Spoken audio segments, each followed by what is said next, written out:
إن الحمد لله نحمده ونستعينه ونستغفره ونعوذ بالله من شرور أنفسنا ومن سيئات أعمالنا. من يهده الله فلا مضل له ومن يضلل فلا هادي له. وأشهد أن لا إله إلا الله وحده لا شريك له وأشهد أن محمدا عبده ورسوله صلى الله عليه wasallam wa baad.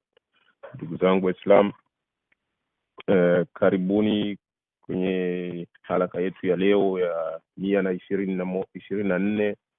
Tunazidi kumshukuru Allah subhanahu wa ta'ala kutuwezesha kuandaa vipindi hivi na kuvileta kwenu, na vile vile tunakushukuruni ndugu zetu wasikilizaji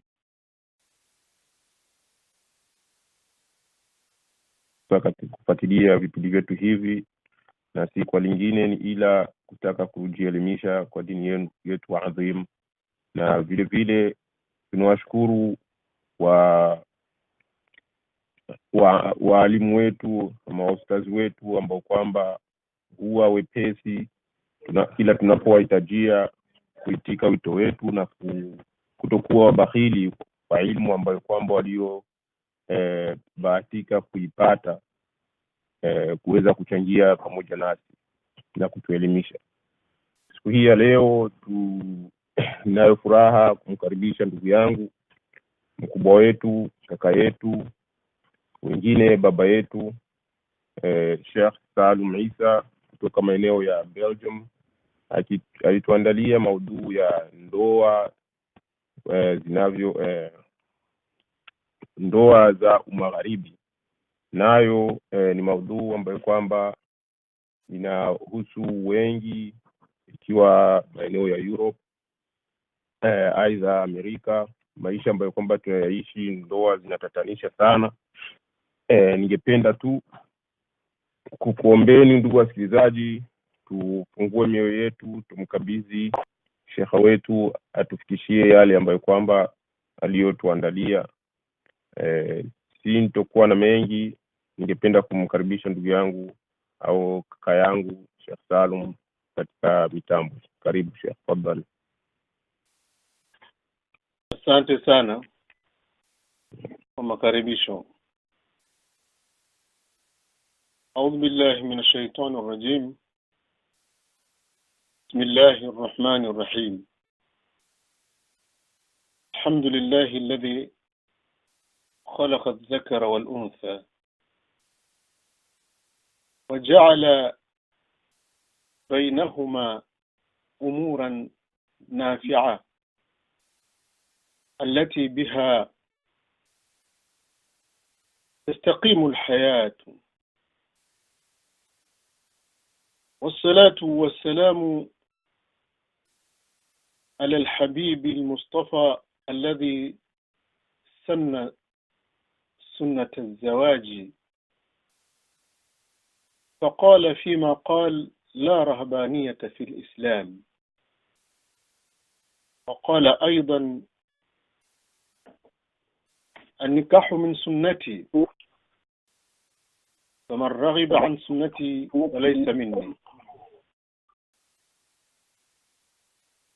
صلاة وسلاما عليه وعلى آله الطيبين المطهرين وصحابته الكرام المجاهدين المخلصين ومن سار على سيرهم واستنى بسنتهم إلى يوم الدين. ما بعد. أعوذ بالله من الشيطان الرجيم. رب اشرح لي صدري ويسر لي أمري واحلل عقدة من لساني يفقه قولي. Wapenzi wasikilizaji, baada ya kumlani shaitani aliyefukuzwa katika rahma za Allah na kuanzia jina lake Allah tabaraka wa taala, jina lake litakatifu ambalo hawezi kuitwa mwingine kabla na baada,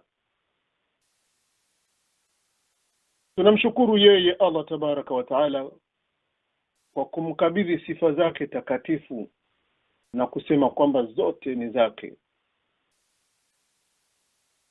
ambaye aliumba mwanamume na katika miujiza yake pia akamuumba mwanamke,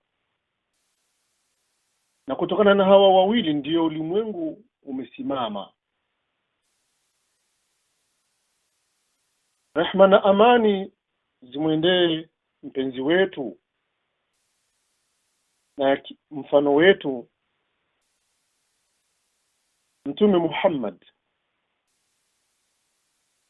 ambaye alisema hakuna upadiri katika Uislamu. Mnafahamu kuwa mapadiri na watu wa kanisa hawa wa Katolika ndio waliamua kutokuoa, na hilo ni kosa kubwa sana ambalo wamejitendea wenyewe kwa kumuasi Mwenyezi Mungu mtukufu ambaye aliumba mwanamke ili aolewe, na kwa kumuasi Mtume Muhammad sallallahu alaihi wasallam ambaye ndiye mtume wao, kwa sababu wao ni wakati wa Mtume Muhammad sallallahu alaihi wasallam. Akasema ndoa ni katika sunna zangu, na sunna yangu mimi ni lazima kwa waumini wangu. Wale ambao hawakuoa maana si wafuasi wangu. Rehma hizo na amani zimwendee huyo kiongozi wa umma, mfano mwema katika maisha yote ya uongozi, ya uimamu, ya utengenezaji wa jamii, na hasa alivyokuwa akizichunga ndoa zake yeye na wake zake. Zimwendee na familia yake takatifu iliyotakaswa na Mwenyezi Mungu Subhanahu wa Ta'ala katika Qur'ani, na wale wote ambao ni masahaba wake, wanamume kwa wanawake, waliojitahidi kumuigiza huyo Mtume Muhammad sallallahu alaihi wasallam kwa mwendo wake wote walioweza kufanya hadi siku ya Kiyama. Waheshimiwa wasikilizaji, mada yangu niliyopewa inahusika na matatizo ya ndoa ambayo yanapatikana hapa Ulaya. Nisema Ulaya maana yake na Amerika imo, Australia imo, kule kwenye kuliko kwa wazungu Canada, na huko kwetu Ulaya Magharibi. Na sisi wengi kutoka Burundi, Afrika, mpaka na nchi zingine na mabara mengine yamekimbilia huku Ulaya. Kuna wale waliokuja wenyewe, wavulana au wasichana, walipofika wakaanza maisha, wakawa na uwezo wa kuoa, wakaoea hapa. Na kuna wengine wameoea makwao katika nchi zao, wakaleta wake zao hapa Ulaya. Na kuna wengine wamezaliwa hapa wao huko kwenye asili hawapafahamu, hawapatambui. Kwa nini ninaanza hivi? Tukumbuke kwamba mada yetu ni matatizo. Kama ilivyokuwa kawaida ya maisha ya binadamu, alipokuwa na matatizo, pembeni yake pana starehe, pana kheri. Kuna watu wamejaaliwa na wakajitahidi na wao kupata kheri za ndoa. Ziko nyingi, mashaallah tabarakallah. Na kuna watu wamepata ima mitihani au wamejisababishia mitihani ya ndoa. Kwa sura hii tunafahamu kwamba ndoa ni jumla ya mambo mengi sana kabla haijafanyika. Hayo mambo lazima yafanyike kabla ya ndoa, wakati wa ndoa na baada ya ndoa.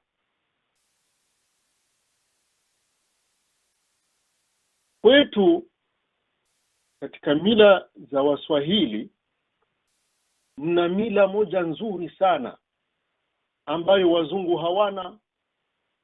Waarabu mimi nimekaa miaka 10 sikuisikia, India sijui, Afrika nzima sijasikia, lakini Waswahili tu wanalo hilo zuri sana kabla ya ndoa. Maana yake ndoa inahitaji matayarisho, na haya ni katika hikma za Mwenyezi Mungu Subhanahu wa Ta'ala kuwajalia waja wake.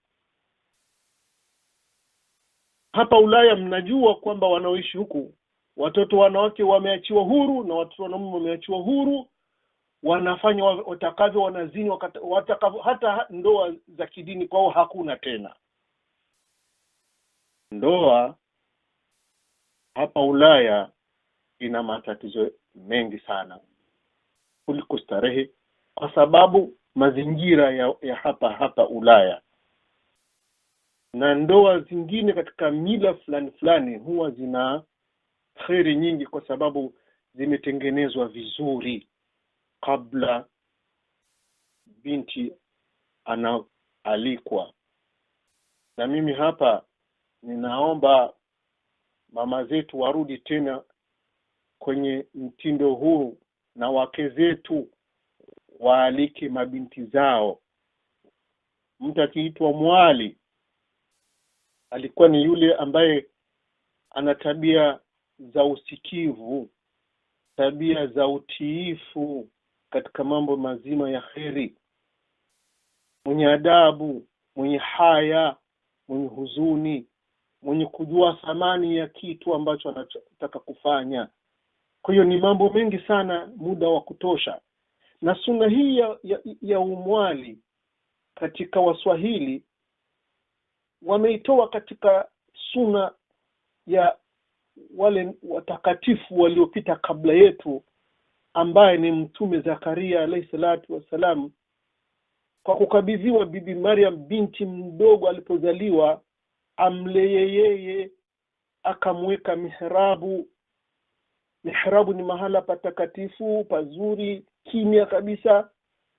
Hakuwa mtu mwingine anaruhusiwa kuingia mle ila Mtume Zakaria, kwa kuwa mila yao ilikuwa wanafanya kura, mtoto akizaliwa nani atamlea.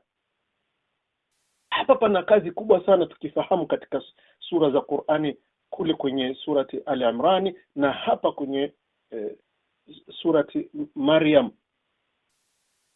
Utaona kule Mwenyezi Mungu anasema, a'udhu billahi minash shaitani rajim, kullama dakhala alaiha Zakaria المحراب وجد عندها رزقا قال يا مريم أنى لك هذا قالت هو من عند الله إن الله يرزق من يشاء بغير حساب. صدق الله العظيم. maneno matamu sana. Kalelewa mahala ambapo haingii mtu mwingine ila Mtume Zakaria, katika hali ambayo ni kufundishwa uchamungu moja hilo. Halafu tutaangalia hao wenye kuoana wamefundishwa uchamungu kabla ya kuoana. Kama hakuna uchamungu, tutaona result au matokeo yenyewe yatakavyokuwa huko nyuma. Mtoto mwanamke analelewa. Mama zetu kabla na bibi zetu, wake zetu kwa leo, wake zetu ada hii wameiacha. Mtume Zakaria alikuwa amemweka mahala ambapo ndio mila ilikuwa hivyo. Akiingia huko mihrabuni, anamkuta mtoto mwanamke wakati mwingine anapata riziki ambayo ni kama matunda ya msimu haupo, yale matunda yasingekuwepo. Sasa anakuta chakula kile ambacho hakipo wakati ule, hakikuvunwa, hakijavunwa. Sasa wewe umepata wapi? Swali. Na anamuuliza swali hilo akijua kwamba amemwacha mahala patakatifu kimya mwenyewe, si anashtuka? Ni kustaajabu. Lakini hapo tukisimama, binti wa leo na wazazi wa leo, Allah tunusuru sote. Binti anakwenda, akirudi nyumbani anakuja na kitu ambacho baba yake na mama yake hawakumnunulia. Wakimwacha wasimuulizi, wewe, huu mkufu, hiyo kanzu, hicho kiatu, hiyo saa, hivyo vitu umevipata wapi? Wakiacha, uharibifu unaingia katika akili na tabia za mtoto mwanamke. Lakini akijua nitaulizwa, ataogopa kuleta kitu ambacho wazazi wake hawajui. Na kama atasingizia mjomba, si mama mkubwa, mama mdogo, shangazi na nini, watamfuata kumuuliza, wewe ndio uliyemnunulia? Na hawezi, kwa sababu anajua akikataa atapigwa, ataadabishwa, atatiwa kwenye msitari. Kwa hiyo kualikwa kwa mtoto mwanamke sio peke yake, lazima na mtoto mwanamume aalikwe, afundishwe.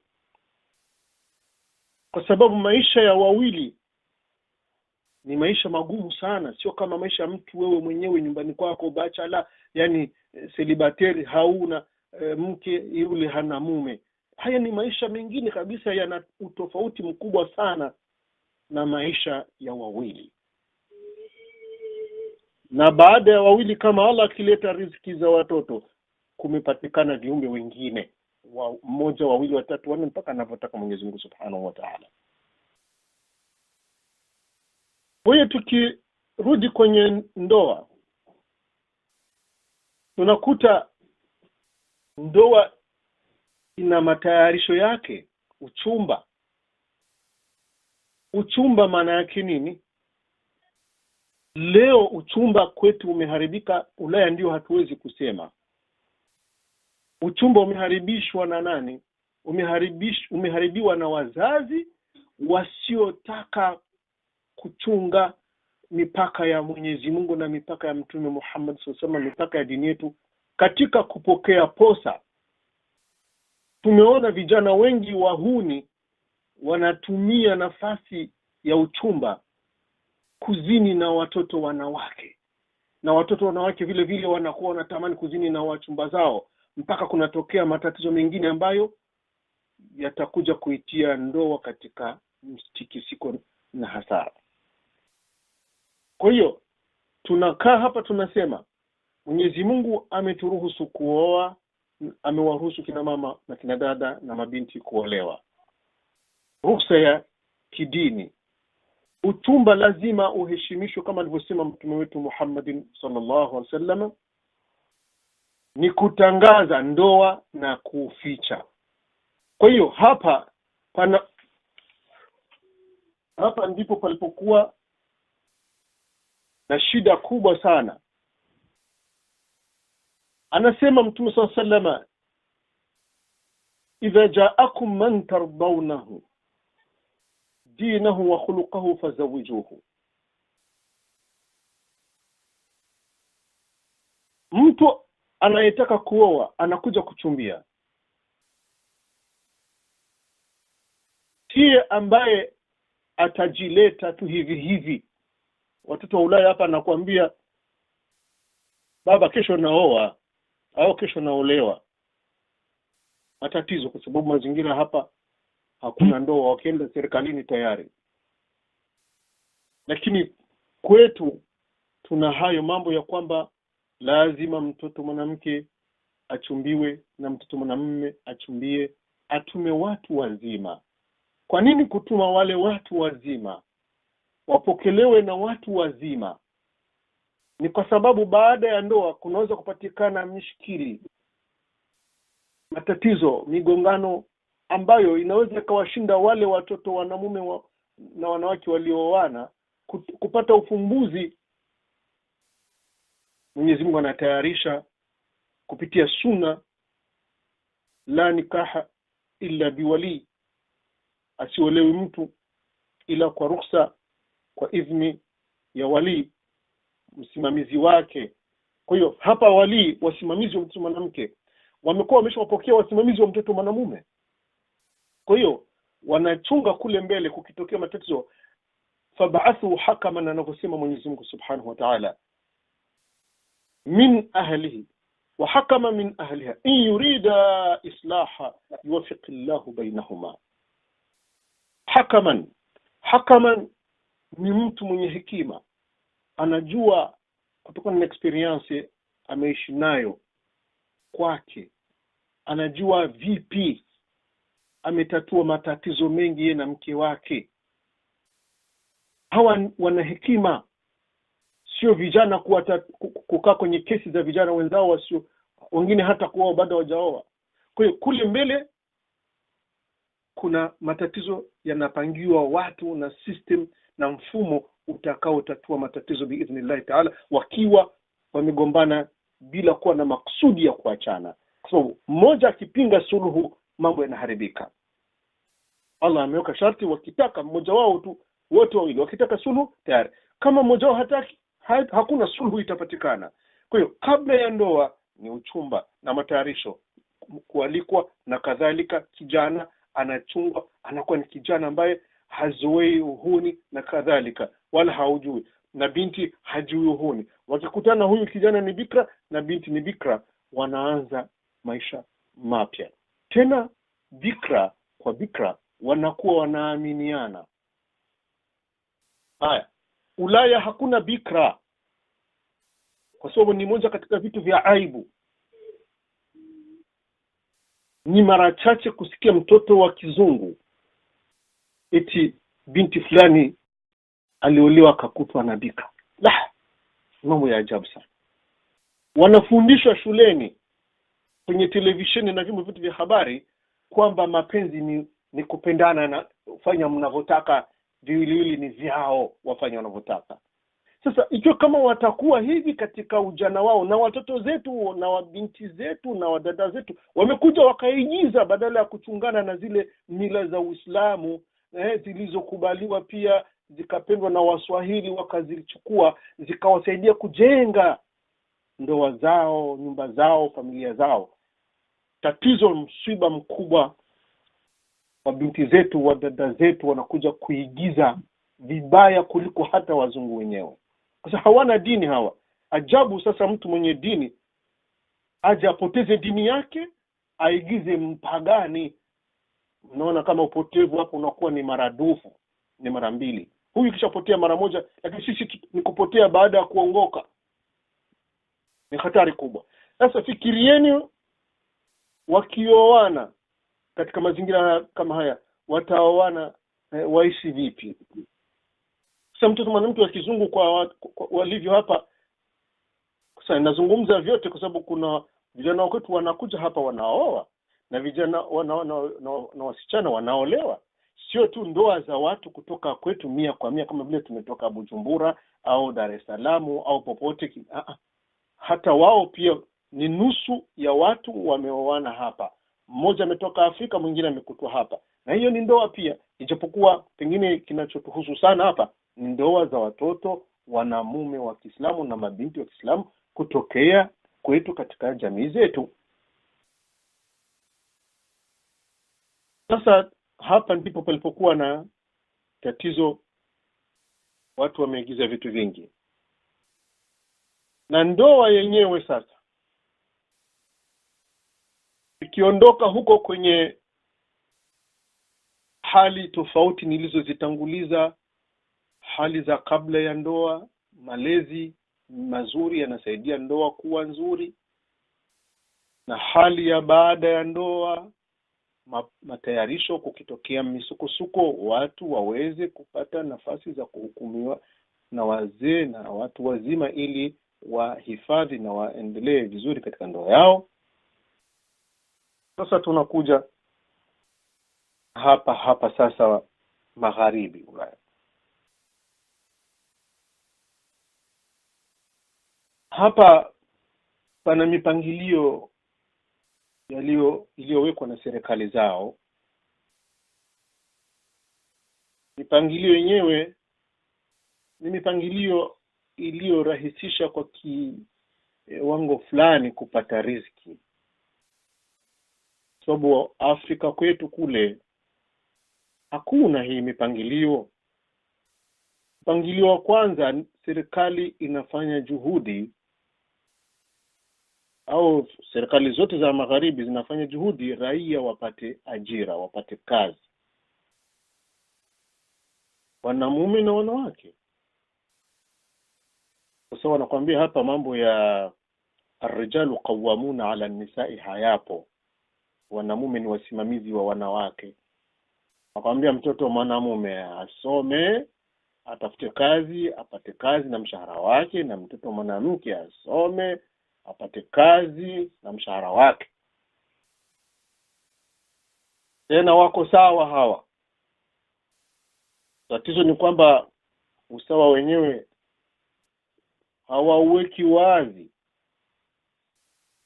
kwa sababu kijana habebi mimba na hajifungui, mwanamke anabeba mimba na anajifungua, na katika kipindi cha mimba na kujifungua anakuwa ametulia nyumbani, katoa livu kabisa, wakati mwingine ya miezi au miaka kama Uingereza hivi. Mpaka mtoto aende shuleni ni leo. Ndio mtoto mwanamke sarudi kutafuta kazi. Wakati huo anapata pesa fulani za kumuendeshea maisha yake kila mwezi. Mmoja ya hali ni pesa. Na hizi pesa zinanunua nyumba, zinanunua magari, na pengine na kuweka vitu vya vitega uchumi, maduka na kadhalika. Mtoto mwanamume akija peke yake huku, akatafuta, akapata hiyo kazi, mshahara anaona upo, na kimotokari mbele yake na nini, lazima fikirie kuoa. Anaangalia hapa huku magharibi kwetu, huku Ulaya, anakuta watoto wanawake wengi wamekuja na wao kutafuta kitu kinachoitwa maisha.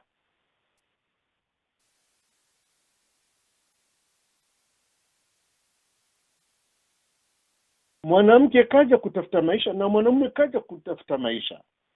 Nia ni moja, lakini kila mmoja anatafuta maisha yake. Kwa hiyo hawa lazima wakitaka kufunga ndoa wajichunguze, wajipige konde. Je, malengo yetu yataoana?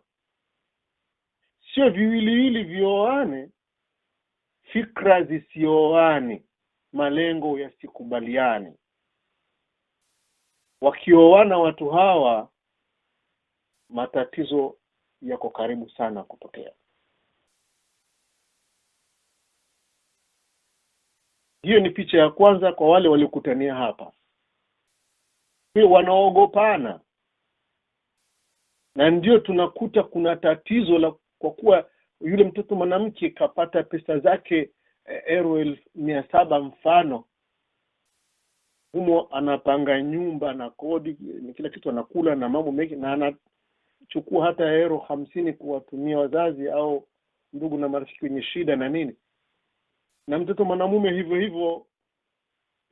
Kwa hiyo tuna matatizo hata wakiwa wamefunga ndoa, wamefungia ndoa hawa hapa. Swala la pesa linaleta utata, kila mtu anakuwa na nyumba yake. Ikiwa mwanamke ataenda kukaa kwa mume, basi ana nyumba yake, ana chumba chake kinakodiwa kiserikali, anapata pesa na kila kitu. Serikali haijui kama huyu mtoto mwanamke anaishi kindoa kwa mume, lakini yuko na kwake. Kwa hiyo hawaandikiani, yani kule serikalini. So ukiandikiana serikalini mnachanga kila kitu.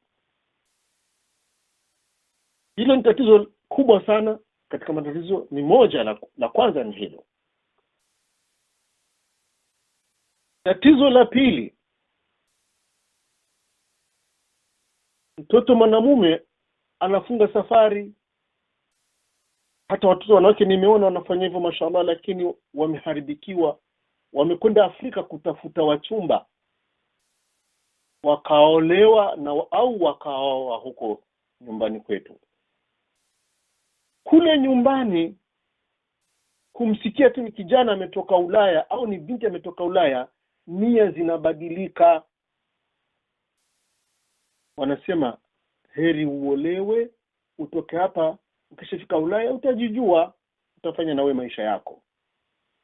Kwa hiyo ndoa zinakosa uchamungu. Huyu mtoto mwanamume akija na mwanamke huku akamleta, au yule mtoto mwanamke akaenda kumleta mtoto mwanamume hapa, akishafika, kwa kuwa hakukuwa mapenzi, hakukuwa nia ya kujenga, hakukuwa nia ya uchamungu katika ndoa hiyo, wakifikishana huku tunaitwa kwenda kuamua. Mpaka tulishasikia mambo mengi sana kutoka kwa pande za wanawake sana. So wanamume huku Ulaya kwa kweli wana udhalili fulani, japo kuna wengine wanatutumuka. Na hawa mimi sizungumzi kwa jumla kwa ni 100%, hapana. Hizi ni hali 98, ni 2% wanaoishi pamoja katika address anwani moja. Mke anavumilia yale anayoona kwa mume wake, kama ni mshahara, kama ni nini, wanachingia mambo yote. Ni 2%. 98 ni misukosuko. Mpaka nishaulizwa mara nyingi sana nitoe fatwa ya kuruhusu mke akae mashariki na mume akae magharibi, wawe na nyumba tofauti lakini ni mke na mume. Nikamwambia hiyo ndoa itavunjika haraka, siwezi kuthubutu kuruhusu. Kwanza mna ndani yake wizi, ujanja, ambapo serikali zinatoa kwa ajili ya kukustiri, ya kumstiri, ya kuwasitiri watu. Kisha unaidanganya kwamba wewe hauna chochote, waendelee kukusaidia, na huku una mume au ana mume na matumizi yote anajitahidi, na yote yanafanywa kwa ajili ya pesa nyingi. Haya yote yanavunja aya mashuhuri ambayo Mwenyezi Mungu Jalla wa Ala ametuambia, wa min ayatihi an khalaqa lakum min anfusikum azwaja. Mwanamke katanguliwa na mwanamume katika kuumbwa. Wote tunajua hivyo. Adam ndo ametangulia alayhi salam, kisha alikuwa peke yake, akahangaika, anaona starehe zote anazo, chakula, vyakula, vinywaji, hewa, nini, maisha mazuri peponi, lakini utadhani kuna kitu kimekosa karibu yake, pembeni yake. Allah kwa kuwa amemuumba na udhaifu huo anaufahamu. Kwa nini hakumuumbia ndege? Kwa nini hakumuumbia motokari? Kwa nini hakumuumbia treni? Kwa nini hakumuumbia meli na mito ipo? Akamuumbia kiumbe kinafanana naye, tena kimetoka ubavuni mwake katika minofu yake. Hapa pana siri kubwa sana. Ndio maana Mwenyezi Mungu alituharamishia wanamume na wanawake kukutana bila ruhusa yake. Ndio ndoa maana yake. Kwa maana tukiwa tutafunga ndoa chini ya amri za Mwenyezi Mungu na mtume wake Muhammad sallallahu alaihi wasallam, kwa kufuata mipangilio yote mizuri, tumekuwa waja wazuri wakamilifu kwa Mwenyezi Mungu Rabbil Alamin. An khalaqa lakum ayuha ar-rijal min anfusikum min jismikum azwajan. Zawj katika lugha ya Kiarabu ni vitu tofauti katika hali fulani. Ukisema waya positive na waya negative, hizi ni zawj. Bila positive na negative hupati umeme, na umeme una faida.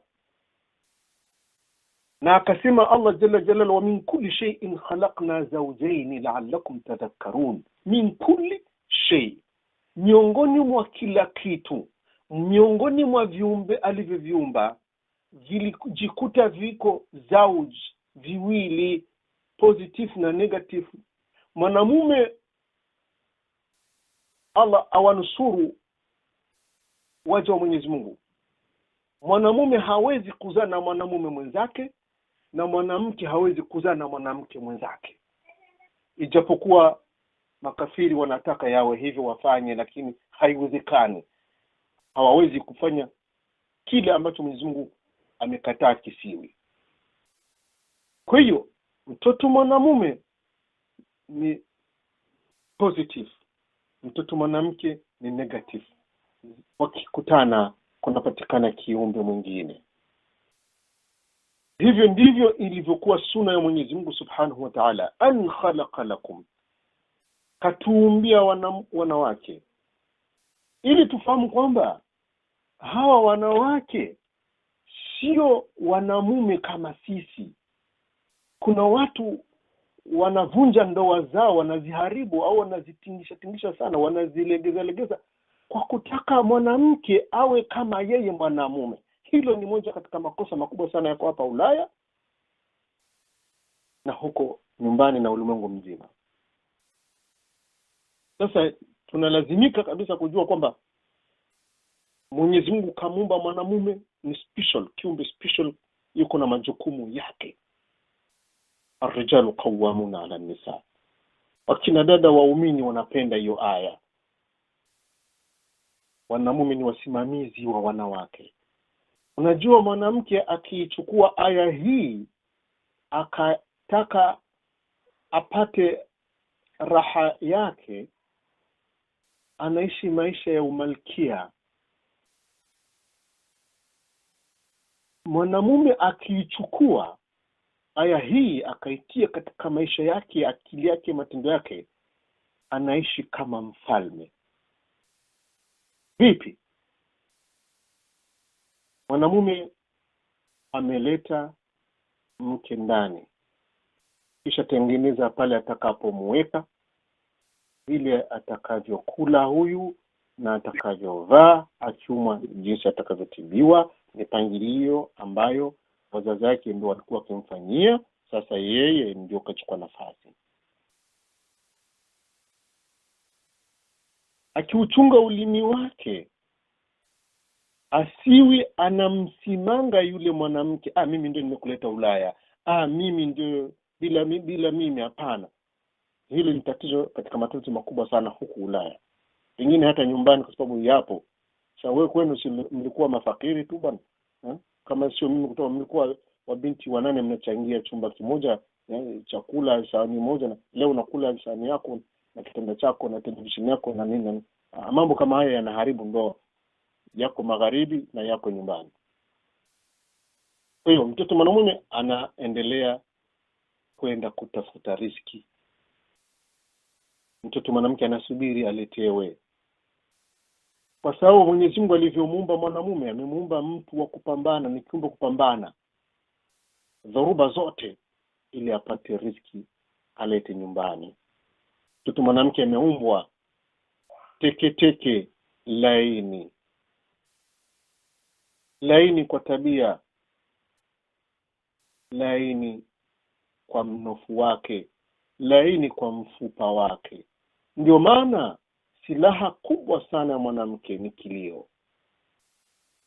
Akishindwa kujibu, moyo wake unatoa machozi. Mwanamume kulia kwake ni vigumu kwa sababu ya ukatili na kazi anazoshinda nazo. Lakini pande cha aya kinaendelea kinasema, waja'ala bainakum mawaddatan wa rahma.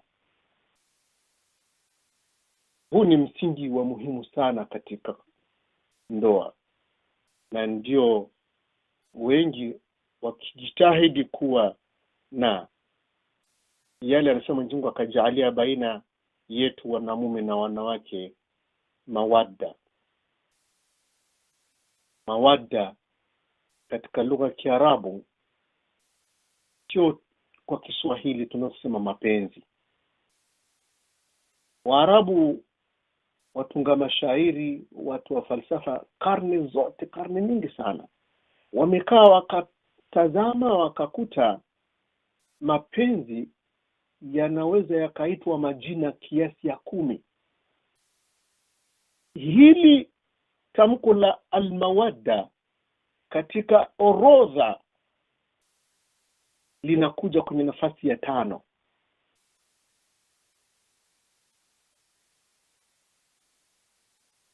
Paka imamu wetu Ibn al-Qayyim al-Jawziyya anasema katika kufasiri mawadda, hatuwezi kufikia kwenye mawadda, ni mapenzi yako ndani yake wood. Allah anasema katika surati Maryam mwishoni kuna sema innal ladhina amanu wa amilus salihati sayaj'alu lahumur rahmanu wudda. Wood, kika waumini wangu na wakatenda matendo mema, sayaj'alu lahum nani arrahmanu, atawajaalia, ataleta katika namna zake za kuishi na hao waja wake, sayaj'alu lahum arrahmanu wudda, baina yao na Mola wao, Mola na waja wake kutakuwa kitu kinaitwa mapenzi ya aina ya wood. Wuddan ni mapenzi yamo ndani ya moyo, yametua kabisa, kwa sababu huku kabla yake kuna kwanza al-alaqa. Al-alaqa maana yake nini? Umemuona mtoto mwanamke kakufurahisha na yeye kakonda kakufurahisha, jicho lake na jicho lako vimepelekea kwenye nyoyo mshtuko wa mapenzi unaanza. Lakini mkiondoka mkaenda, kwa kuwa hutorudi kumuona wala hatorudi kukuona, mnasahau, wala hauna nia naye, wala yeye hana nia na wewe, mnasahau. Lakini mawadda yanapatikana baada ya kwamba alipoona, macho yenu yakapeleka kwenye nafsi, nyoyo zikashtuka. Kushtuka kwa moyo, amependa na wewe umependa, mnatafuta vipi sasa mtakutana. Mkisha kutana kunaanza nini? Relation, alaka, yani jinsi unavyozungumza na kuangalia na kusikiliza mwendo wako, na wewe unamwangalia unamsikiliza na kadhalika. Hapo ndipo panapoanza. Hebu fikiria sasa mpaka ufike kwenye nguzo ya 5 hii, au ngazi ya 5. Hapa katikati hizi nguzo 4, utakuwa wewe kama kweli una nia kuoa na yule binti au yule mama au yule dada ana nia kuolewa, mtakuwa mmesha kwenye hali gani? Hali ya mapenzi mazito, hali ambapo huyu hastahamili kumkosa mwenzake. Leo sasa inakuwa vitoto vya namume na vyanake vinalala vinachati usiku kucha. Ukiingia chumbani ukuta chumba chake kinawakataa. Vipi wewe hulale? Sijui nimekosa usingizi, nina shughuli. Hapana, kumbe roho yake imening'inia, yani moyo wake umening'inia. Tukikosa alwud yaliyojaaliwa na Mwenyezi Mungu katika ndoa, kama wale nimesema wanaoana kwa maslahi kwenda Ulaya tu, muhimu niolewe nijitoe mkosi au sijui nini, au niowe tu kwa kuonja kama yule mwanamume anapenda kuonja nao, wamesema na Mtume sallallahu alayhi wasallam, laana Allahu adh-dhawaqina wadh-dhawaqat. Yani kuna wanawake wanapenda kuonja wanamume na kuna wanamume wanapenda kuonja wanawake. Hao hawadumu katika ndoa yao haidumu. Ikiwa ni hapa Ulaya yapo, ikiwa ni Afrika na kokote kule yapo. Kwa hiyo ndoa inahitajia kitu kingine, rahma.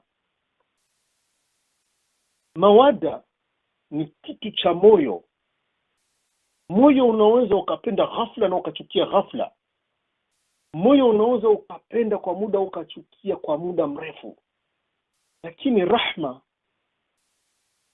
mtu akiwa na rehma na huruma, akitokewa na ghadhabu katika ndoa, anatulia kwanza. Rehma inampoza, rehma inamwambia tulia, rehma inamwambia kumbuka kule mlikoanzia, rehma inamwambia kumbuka mema mliotendeana, rehma inamwambia subiri, rehma inamkumbusha nenda kwa wazazi, nenda kwa wale washenga, nenda kwa wale watu wenye hekima, nenda kwa watu wazima wakusaidie muendelee hadi mzikane. Rehma ndio kazi yake. Rehma ni kinyume na ujambazi, rehma ni kinyume na ukatili, rehma ni kinyume na jeuri. Kwa ndoa nyingi zinavunjwa na hayo mambo, hizo sifa chafu hizo za kibri, jeuri, ukatili, uchoyo, nini, husda na nuksi tupu. Hizo sio ndoa, hizo ni habari tu za kufanya harusi, watu wafurahi wale wanywe, alafu siku 2-3 ndoa imevunjika. Allah awakinge watu wote na sisi wote na hayo matatizo. Amin. Kwa hiyo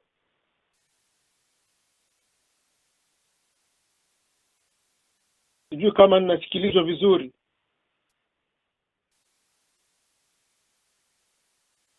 Naam, ninasikilizwa vizuri.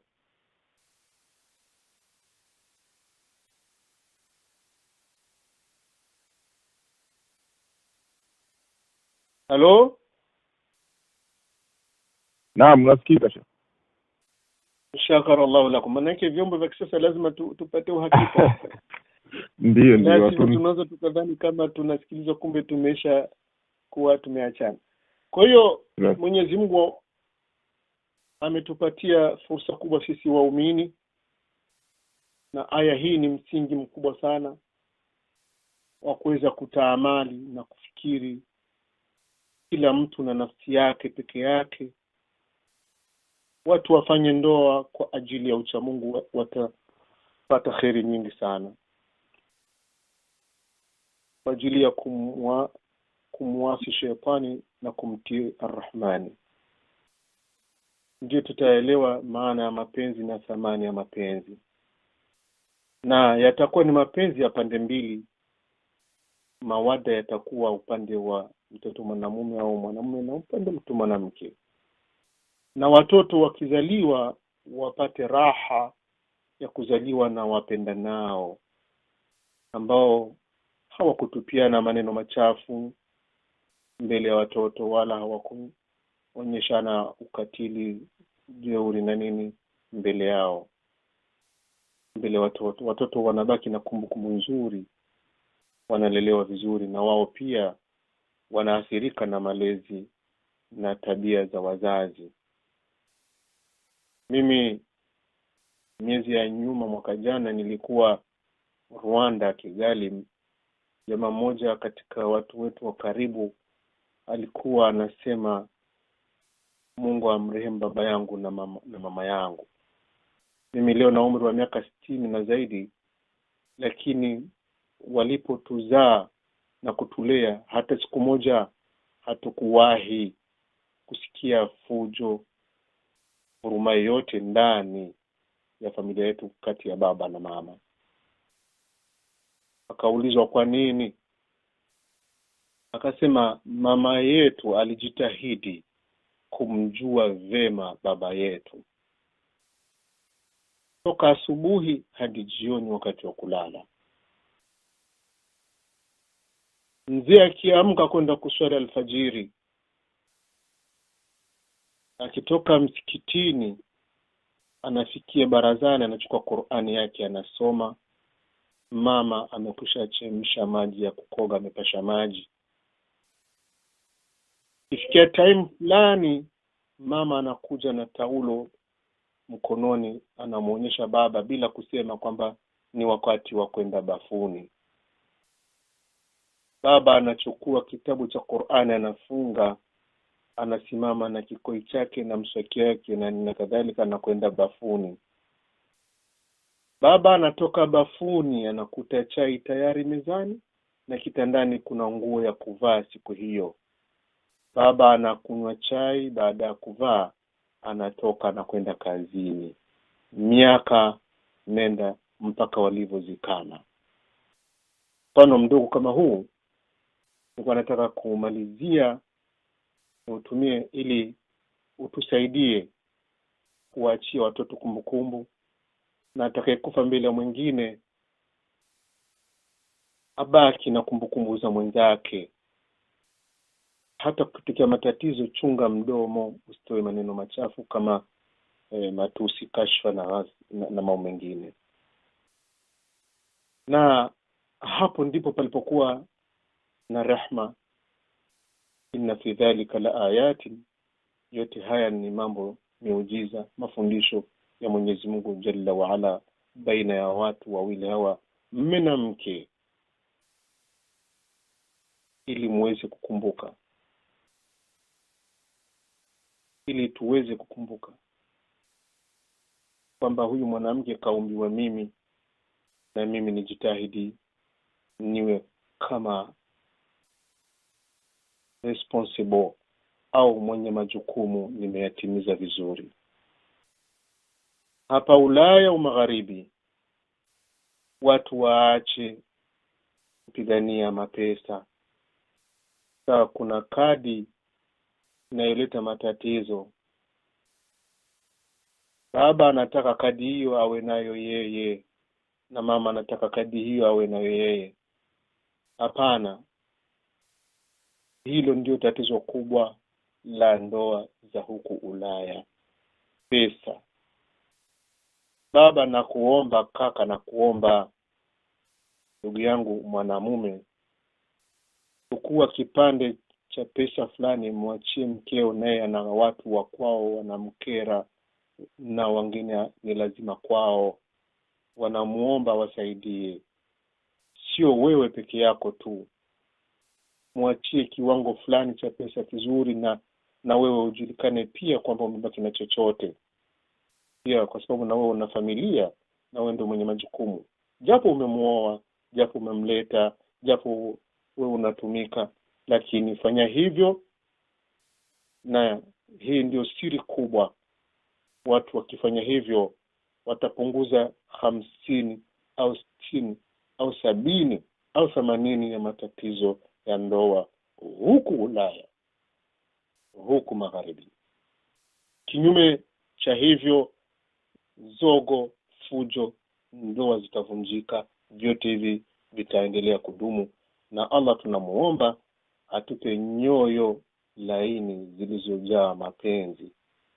Zikijaa mapenzi na huruma, zitasaidizana, viwili vitaungana, tutapata maisha mazuri katika ndoa zetu. Na watoto zetu vile vile Allah awape maisha mema. Lakini na sisi kama baba tujitahidi kuwajengea mazingira mazuri. Wa binti zetu warudi kualikwa na wamama zao na wadada zao, na vijana walelewe kidini, ili Allah subhanahu wa ta'ala awajalie baraka katika maisha yao. Pale palipokuwa na baraka, kila kitu kinakuwa chepesi. Pale palipokuwa na nakama, uadui, chuki, fujo, na maisha yanakuwa magumu. Tunamwomba Allah azitengeneze ndoa zetu, azipe baraka, azipe mapenzi mazito, azipe rehma, azipe vizazi vizuri, azipe mwisho mwema wa kuzikana. Hayo ndio niliyokuwa nayo kwa muda wa dakika 60 au 58. Wallahu ala ma aqulu wakil, wallahu a'lam. Wassalamu alaykum wa rahmatullahi wa barakatuh. Wa alaykum assalam wa rahmatullahi wa barakatuh. Naam Sheikh, shukran sana. Kwa niaba ya ndugu zangu wasikilizaji na waandalizi wa kipindi hiki, tunazitoa shukrani nyingi za dhati kwa waanzi wako huyu wa leo, na vile vile usia wako muhimu sana katika jamii yetu sote, ambayo imekumbwa na musiba huyu ambao kwamba ni musiba wa ndoa. ndoa nyingi kama ulivyozungumzia zinaharibika hadi zinafikia kuvunjika kwa sababu ya matatizo ambayo kwamba umegusia tu kwa ufupi, kwa ikhtisar dogo. Ningependa tu kuuliza Sheikh, sijui kwamba mtakuwa na muda kidogo wa masala, kama ikiwa kwamba ndugu zetu wasikilizaji watakuwa na masala kulingana na maudhui ambayo kwamba umezungumzia.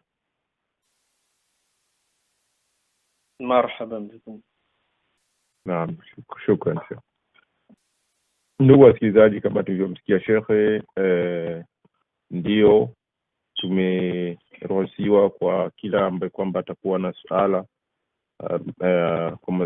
kulingana na maudhui ambayo kwamba Sheikh amezungumzia, ama kutakuwa kuna jambo ambalo kwamba utakuwa ukufahamu, unataka Sheikh akufafanulie zaidi, tunakaribishwa na namba ambazo kwamba unaweza kutumia ujumbe mfupi ili tufungue laini yako.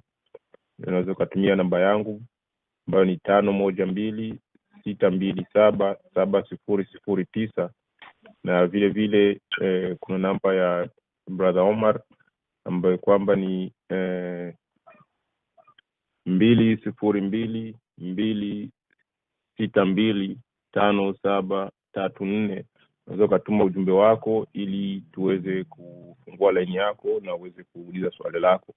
Ama vile vile unaweza kutumia kwenye group la Kiswahili Haraka, unaweza kutuma ujumbe wako tuweze kufungua line yako vile vile.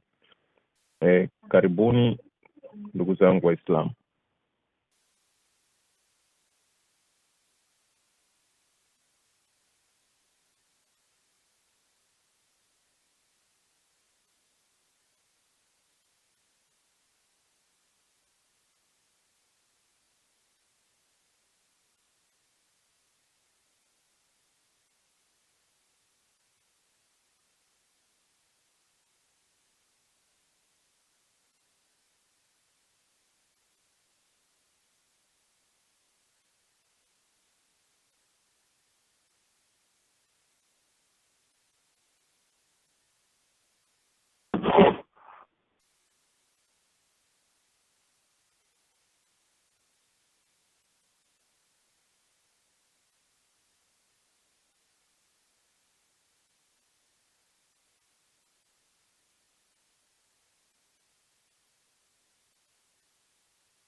Naam, naona wasikilizaji labda wametosheka. Naona hivyo, naona sijapokea swali lolote. Naam, kuna swala moja na limeingia.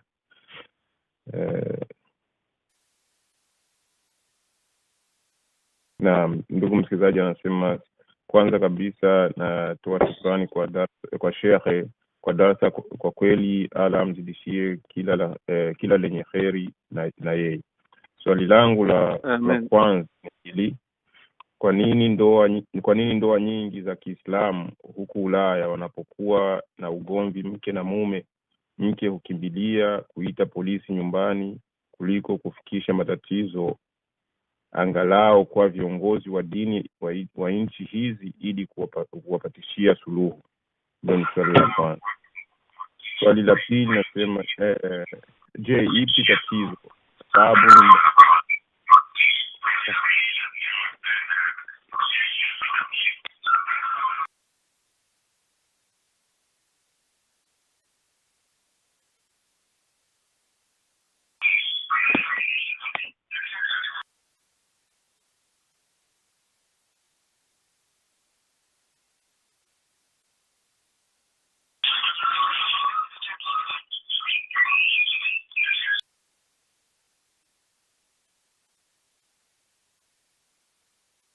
naam, swali linaendelea, nasema, je, ipi tatizo? Sababu nyumbani Afrika tatizo hupelekwa kwa wanafamilia, wakishindwa linafikishwa kwa mashehe. Swali lingine, mashehe kwa nini wasiwi na muda kutoa darsa kwa wanandoa? Sababu nyumba kama baba na mama wakiwa wanaishi kwenye ndoa za fujo, aidha za kuvunjika, na vizazi vyetu vyote vinaharibika. Mfano, nyumbani Afrika kuna darsa ambazo kina mama hupewa na kina baba hata na wao huwa wanapata darsa wakiwa masjid. Je, swali la ndoa za huku kuvunjika sana na kutokuwa na stara, ili swala la watu kutokuwa wanapata darsa lenyewe halichangii?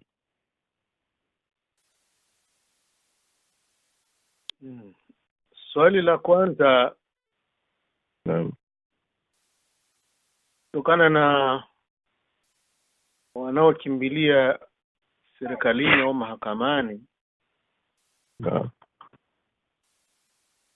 jambo hilo linatokana wakati mwingine na ujinga wa kutokujua kwamba Allah amekataza matatizo yetu kuyapelekea wale ambao hatuchangii imani,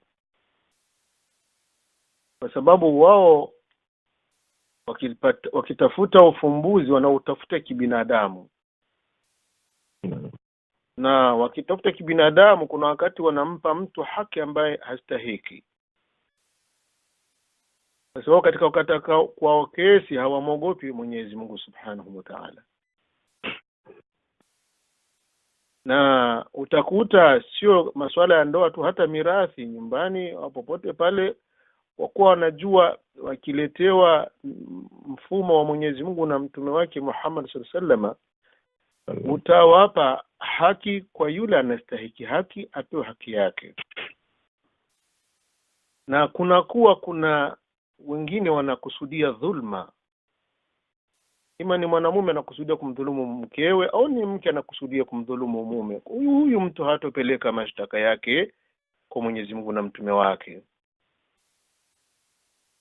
Na hayo yameshatokea toka wakati wa Mtume sallallahu alaihi wasallam, mpaka zikawa ni moja katika sababu ya aya fulani kushuka. Watu walikuwa kidhulumiana, hawaendi kwa Mtume sallallahu alaihi wasallam, wanakwenda kwa kina Kabu bin al-Ashraf, watu wa jamaa moja hivi Makureish, walikuwa madhalimu tu. Lakini wakitafuta haki zao wanamfuata Mtume Muhammad sallallahu alaihi wasallam, kwa sababu wanajua yeye hana upendelevu wote, anakata kesi kama inavyostahili kukatiwa. Kwa hiyo imani ujinga wa kujua kwamba katika Qur'ani na mafundisho ya Mtume Muhammad sallallahu alaihi wasallam mna ufumbuzi wa kila tatizo. Jambo la pili, imani kusudi kwa kuwa anataka kudhulumu. Jambo la tatu, kuna wakati kunakuwa mashehe wabovu wenye kuwa na kuegamia, wakipigwa noti ya rushwa wanachukua wanampa mtu na wao pia haki ambaye hastahili. Tukubaliane na hayo, wapo katika jamaa zetu, Allah waongoze. Hawa wameharibu dini ya Allah kwa ajili ya matumbo yao, mpaka inaonekana hakuna maana tena kupeleka kwenye mashehe, na kila mmoja anazungumza hivi anajijua. Shekhe anastahili kuwa mtu kwenye kiti cha Mtume Muhammad sallallahu alaihi wasallam. Kwa hiyo tumekuta Burundi, mfano nilikoishi kiasi fulani, baadhi ya jamaa zangu mashehe wanafanya dhulma katika kugawa mirathi, wanafanya dhulma katika kumpendelea mume fulani kwa sababu ni rafiki yake, akisema haki ilivyo, basi na kile kombe cha chai kule au kuna hoteli wapo popote atakosa. Au wamejifanya rafiki wa mke sana, kwa sababu kuna mashehe wamechukua wanawake ndio tena wake za watu wanaofanya ndio biashara za kupata mapesa kwao, hajati. Kwa hiyo hajati akitaka dhulma anamtafuta shekhe wake. Shekhe wake analeta hukumu ya kupinda kabisa, mbovu mbaya kabisa, ya kumpendelea yeye hajati wake. Na hao mahajati wapo, na hao mashekhe wapo, na hao mahaji wapo. Sasa hao wanaharibu mazingira ya mume na mke, wanaharibu hata picha ya dini, mpaka tutakuwa kama Mayahudi. Mwenyezi Mungu atukinge na tabia kama hiyo ya kuficha ukweli na tunaujua. Ndio tunaficha ukweli na sisi tunaujua. Kwa hiyo sikitiko liko namna hiyo. Sijui naweza nikasemaje, kwenda kuhukumiana huko kwa watu wasiokuwa Waislamu ni balaa kubwa zaidi, ambapo Mwenyezi Mungu amewaambia maswahaba waliokuwa wanakataa kwenda kuhukumiana kwa Mwenyezi Mungu na mtume wake Muhammad sallallahu alaihi wasallam, wanataka nini? Yuriduna an yatahakamu ila taghuti wa qad umiru an yakfuru bihi. Wanapenda kwenda kwenye ushenzi, hawataki kwenye uungwana. Wanapenda kwenda kwenye dhulma, hawataki kwenda kwenye uadilifu. Hilo ni tatizo, linarudi kwa yule ambaye ana matatizo na anataka apate suluhu au ufumbuzi wa matatizo yake. Kwenda huko kwa mataghuti au kwa watu wasiokuwa waumini wa la ilaha illa Muhammad Rasulullah, japo wakiwa ni waumini na wao wakiwa ni wapendelevu, wataitwa mataghuti, kwa sababu awe shekhe asiwi shekhe hana haki ya kufanya dhulma, analazimika kuwa mwadilifu. Akiwa sasa si mwadilifu na yeye shekhe, huyu anakuwa taghuti. Allah unusuru umma wa Mtume Muhammad sallallahu alaihi wasallam. Na mataghuti katika watu wangelikuwa ndio waongozi, viongozi, ndio nuru, ndio mataa, ndio khair, ndio mifano ya kupigiwa. Lakini tumependa pesa mpaka tumesahau majukumu yetu. Madiplome tunayo, lakini ukiangalia tabia zetu uwanjani ni matatizo, ni msiba, ni vilio. Kwa hiyo tunawaomba ndugu zetu waweze kujirejea ili dini ya Mwenyezi Mungu ipate heshima yake, na watu wawe wanakimbilia mashehe wa kweli, mashehe wazuri. Japo itakuwa wewe umekosa haki, uikose kwa kuwa umeikosa, usiikosi kwa kuwa umenyimwa na wewe unastahiki. Huyo kaka au huyo dada, ninawaomba waisome dini yao. Tafadhalini, tusiwe wajinga 100%. Tujitahidi. Hata ukimpelekea shekhe fulani akataka kuja kupitisha pembeni, utamkumbusha shekhe, lakini hapo Mwenyezi Mungu amesema hivi na hadithi sinasema hivi, ataogopa kwa sababu ataona kwamba wewe sio mjinga 100%. Ama swali la pili, linahusu mashehe kutoa darsa katika kwa wanandoa. Ndio mfano kama baba na mama wanasema. Naam. Mashehe wanatoa, na hasa wakiitwa huwa wanakwenda, lakini tofauti ni shekhe gani wa aina gani, ndipo palipokuwa na matatizo. Na mawaidha ya ndoa, kila harusi mashehe wanazungumza, jazahumullah khaira, haki za mume, haki za mke. Lakini tatizo la mashehe ni kwamba wanaanzia mawaidha yao hapo hapo msikitini au hapo hapo kwenye hafla ya ndoa. Hawafuatilii jamii kabla ya mawaidha na baada ya mawaidha. Unaona, katika mfumo wa elimu kuna kusomesha, halafu kuna malezi ya ile elimu uliyoisomesha. Kama mwalimu anasomesha bila kuwa na malezi ya wale wanafunzi wake, mafunzo yanasahaulika haraka wala hayana maana. Ndio maana wanaita tarbia baada taalim. Hata katika system za wazungu wameweka education na enseignement. Enseignement unatoa mafundisho, lakini education ni kumfanya yule mtu uliyemsomesha aishi yale mafundisho, apate faida, mafundisho yabaki, na awe mtu mwema, yani raia mwema, na mtoto mwema, baba mwema, mama mwema, ndugu mwema. Hayo nasikitika ni wachache sana, kama labda ni wawili kwa 100 katika mashehe wanaoweza kufanya hayo au wanaoyafanya. Na akiwa atajipendekeza kwa familia fulani, ajipendekeze lillahi taala, sio kwa ajili familia ile ina pesa au kaka yule ana pesa au mke yule ana pesa. Hapana.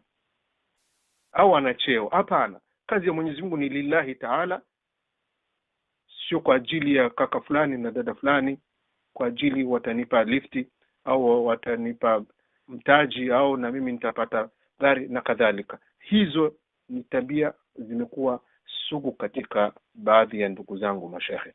Namuomba Mwenyezi Mungu awanusuru, na mimi mwenyewe nikiwemo katika kuiomba dua hiyo. Amin ya Rabb. Naam Sheikh, kuna swali lenye kufuata. Nimepigiwa simu na dada yangu, nitaka kujua, kanipa mifano kadhaa kwamba wao ni wanandoa hadi kufikia kwenye kiwango cha kuitiana polisi. Labda mwanamama amejaribu kuwazungurukia mashehe, amewaitisha mashehe mara 1 mara 2 hadi mara ya 3. Mashehe wamekuja na wamemuonyesha mume kwamba ndio analazimika kutekeleza matakwa ya mke wake, lakini mume hajatekeleza. Yule mwanamama ameona kwamba labda akichukua njia ya kuitia polisi ndio matakwa, maombi yake yanaweza yakatekelezwa. Je, hapo ana makosa kutumia njia hiyo? Kwa sababu mwanzo kishatumia mashehe na maombi yake ama matakwa yake hayakuweza kutekelezwa. Ninaweza nikamuuliza wanafia nini? Kwa sababu unaweza ukakuta anataka haki zisizokuwa zake. Mfano kidogo, Bibi Hindu radhiallahu anha, mke wa mzee Abu Sufyani radhiallahu anhu, alimfuata mtume wetu Muhammadin sallallahu alaihi wasallam, akaambia, ya Rasulullah, ewe mja wa Allah, ewe mjumbe wa Allah, inna Aba Sufyana rajulun su'luq. Su'luq maana yake nini? Eti hakika Abu Sufyan ni mwanamume bakhili, mgumu kweli kweli. Je, swali, ukishasikia baba mgumu, manake mama kuna matumizi mengine hapati ili atimizie watoto chakula, kaptule kechanika, pengine aenda kumtafutia kaptula, au kama ni daftari baba hataki kutoa hata pesa kununua daftari ya madrasa au chochote.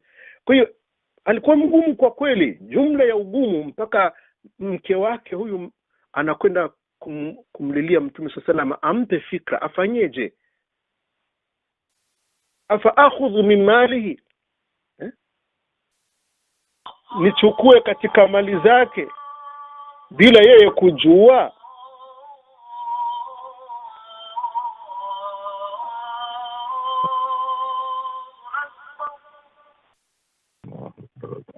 Akasema, hapana, chukua kiwango bil ma'ruf, manake kwa uzuri, kiwango ambacho hakitoharibu hisabu zake akakasirika. Sasa kikasirika, ndoa itaingia katika matatizo. Mnanielewa mpaka hapo? Mapesa ni kitu cha muhimu sana katika maisha ya mke na mume. Ndio maana katika haki za mke nyumbani, anazo haki zake nyingi kweli kweli.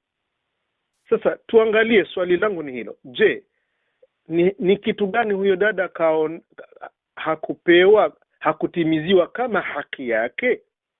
Isiwi anataka wagawane 50 kwa 50, ambapo ni mume ndiye mfanyakazi, ndio mwenye kutumika na kadhalika. Itaonekana hapa mume ataonewa au hawezi kukubali, na kweli kisheria ya dini hawezi, hana haki ya kukubali hayo, ila analazimika kumtimizia mke wake yote ambayo mke anafaa kutimiziwa. Ndio maana sio rahisi kujibu swali tu mara moja hivi, ila atusaidie tupate kujua anachokitaka kwa mume wake ni kitu gani, ni haki yake ambayo kapokonywa, ili tuweze kupata la kujibu. Naam, Sheikh. Ametoka kunizungumzia kusikana na swala ambalo kwamba umezungumzia la haki ambayo kwamba labda anahisi mpokonywa. Ndio anasema ni toka maisha yao walivyokuwa wanaishi, ilikuwa ni matatizo baada ya matatizo, hadi ikafikia mwanamume labda anafikia kuleta mwanamke katika nyumba hiyo hiyo ya mke wake, na vyote hivi mwanamama amefikia na kuwafikishia mashehe, lakini hawakuweza kupatia suluhisho. Na vile vile kuna matatizo hadi ya matumizi ya watoto. Wana watoto, ile mwanamama anapohitajia matumizi ya watoto hayatekelezwi vilivyo. Yote hizo ni ndio sababu ambazo kwamba zimesukumia hadi kufikia kwenda kwenye polisi ama kwenye serikali. Hayo ndio matatizo ambayo wao wanaishi hapa, wanaishi huku magharibi wote. Ndio, wote wanaishi magharibi. Okay. Kwa maana hiyo hakuna njia nyingine ya kupata haki zake na za watoto ila polisi. Ndio. Na hao mashehe wameshindwa kwa kuwa hawawezi, au kwa kuwa huyo kaka hataki? Kwa sababu hapa pana matatizo mengi sana katika kuamua. Najua fiqh inahitaji baadhi ya tafsilati, maswala ambayo sio kila shekha anaweza kukata kesi. Naam. Anasema kama ulivyozungumzia, kwa bahati mbaya hao mashehe anawasema yeye, sijui kama mnaweza mkafanya utafiti ili mjue kwamba wanaweza kukata kesi, lakini wameshindwa kwa ukaidi wa mume. Je, mke amesema ukweli? Je, wao hawawezi kwa kuwa hawana elimu hiyo? Wanaweza kuwa ni mashehe wamevikwa kilemba au wamejivika vilemba wenyewe, Naam. Kila aina. Yani unaona hapa katika fiki tunalazimishwa tupanue ubongo, yani tuchekeche sana, tufikirie pande nyingi ambazo zinaweza zikasababisha akaba, yani mushkila au tatizo.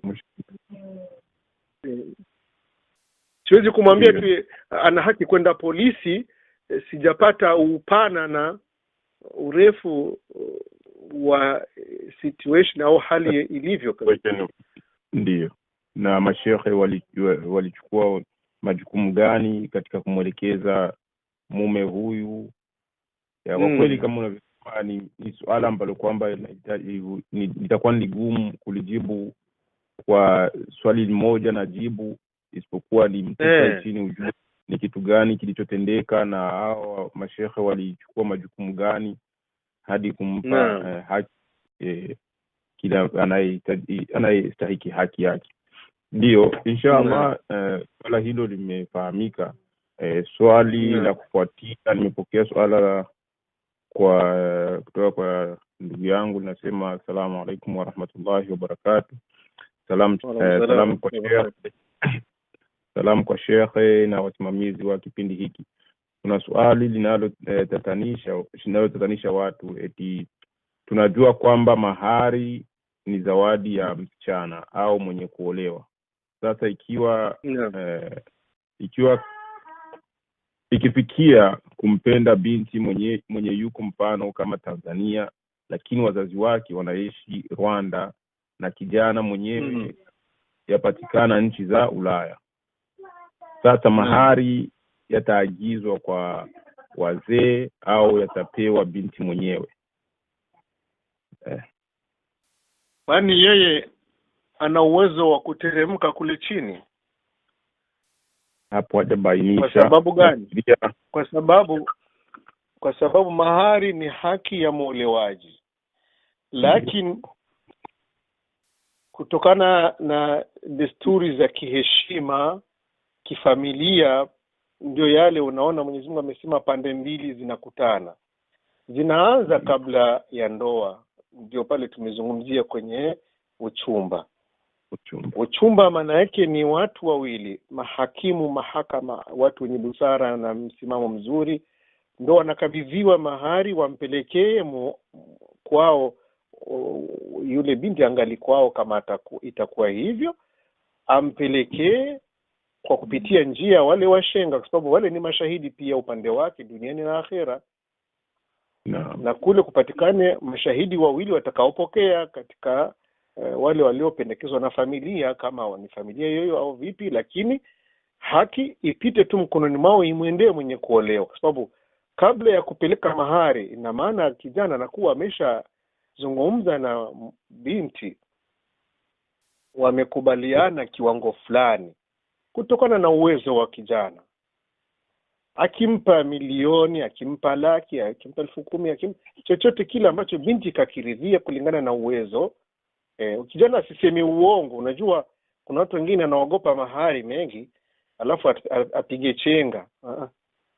Sijui mimi sijui sina kazi, sijui hivi. Zungumza ukweli, kwa sababu ni ibada unaingia katika ndoa, ni ibada. Kwa hiyo ningelipendelea huyo kijana aweze kutafuta mazingira mazuri ya kumfikia yule mtoto mwanamke na watu wake mashahidi wazuri watakaomfikia kule aliko. Wazazi kama itawezekana, ndio maana ni kazi kubwa, inahitaji muda, inahitaji mipangilio, sio vitu vya ghafla. Wazazi wana haki, ni mawali wa yule mtoto mwanamke. Baba yupo hapo au kaka zake au babu au na wale ambao ni mawali wake. Wasisikii tu kwamba katunua pesa kaweka mfukoni na nini. Inawezekana hivyo, lakini ionekane kwamba familia imepewa heshima. Halafu harusi itangazwe, ifanyiwe sherehe za kisheria kama inavyostahiki. Naam. Shukran. Nashukuru Sheikh kwa jawabu hilo. Nategemea muulizaji ameelewa, na kama kuelewa naweza kutuma ujumbe mwingine. Swali la kufuatia ni kutoka kwa ndugu yangu, kaka yangu Bwana Isa akiwa maeneo ya Washington. Karibu, line yako iko wazi.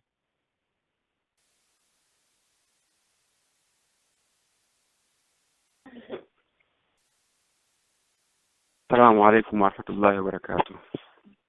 Wa alaykum assalam wa rahmatullahi wa barakatuh.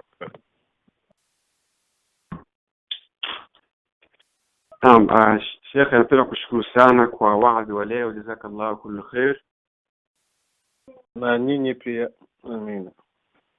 Mimi nilikuwa sina swala, nilikuwa nikutaka tu kutoa comment zaidi, na katika mambo umezungumza, tuna matatizo katika nchi za magharibi, na kule nyumbani nilikwenda mwenyewe Burundi na niliweza kuongea na wakina mama ambao wako katika ndoa katika mji wangu nilikozaliwa huko Rumonge.